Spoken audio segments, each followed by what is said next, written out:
کہ سفر حج میں جانے سے پہلے اپنی نیتوں کو خالص کرنا. اتم الحج والعمرۃ للہ، میں حج اور عمرہ صرف اللہ کے لیے کر رہا ہوں. سب سے پہلی بات اخلاص نیت ہے. حاجی کا لیبل لگانا، حاجی کا لقب لگانا، آدمی خود چاہتا ہے کہ میرے کو حاجی بولو. ارے بھائی، حج کر کے ہم نے کوئی تیر نہیں مارا ہے، یہ تو اسلام کا فریضہ ہے. حضرت تھانوی رحمۃ اللہ علیہ کے واقعات میں ہے کہ حضرت نے کسی صاحب سے پوچھا جناب کا کیا نام ہے، تو انہوں نے مثلاً کہا کہ حاجی عبد الرزاق صاحب. پھر اس نے پوچھا حضرت آپ کا کیا نام ہے، تو حضرت نے کہا نمازی اشرف علی صاحب. تو بولا حضرت یہ نمازی تو پہلی بار سنا، حاجی سنا تھا، نمازی اشرف علی. تو کہا بھائی ایک بات بتاؤ، تم نے کتنے حج کیے؟ بولے ایک کیا ہے. تو بولے تم ایک حج کر کے حاجی بن گئے، میں روزانہ 5 ٹائم پڑھتا ہوں تو پھر نمازی کیوں نہیں بنوں گا؟ تو کہنے کا خلاصہ یہ کہ حج ہے، روزہ ہے، نماز ہے، یہ تو فرائض ہے. یہ کوئی ڈگری تھوڑی ہے کہ ڈاکٹر صاحب، امیر صاحب، غریب صاحب، انجینئر صاحب، مفتی صاحب، یہ ڈگری نہیں ہے. فرض ادا کیا، اس سے کوئی ڈگری نہیں لگتی ہے. تو اپنے حج کے اخلاص کو بچانا بہت ضروری ہے. ورنہ ہوتا کیا ہے، حج سے پہلے دعوتوں کی دعوتیں چل رہی ہے، شور مچ رہا ہے. دعوت کوئی غلط نہیں ہے، گنجائش ہے، لیکن بہت زیادہ اپنے حج کا شور شرابہ نہیں ہونا چاہیے.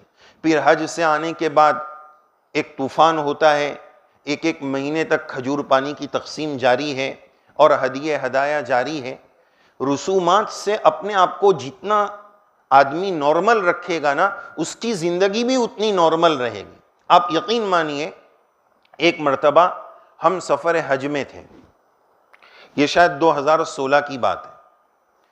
تو ہمارے ساتھ ایک صاحب تھے حج میں، انہوں نے 50 گن کر برقعے خریدے تھے، 50 برقعے، اور وہ کچھ ہلکی قیمت کے نہیں تھے، بہت برانڈ کمپنی ہے وہاں.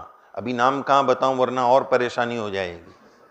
بدون اسم، وداؤٹ نیم، وہ برانڈ کا نام تھا.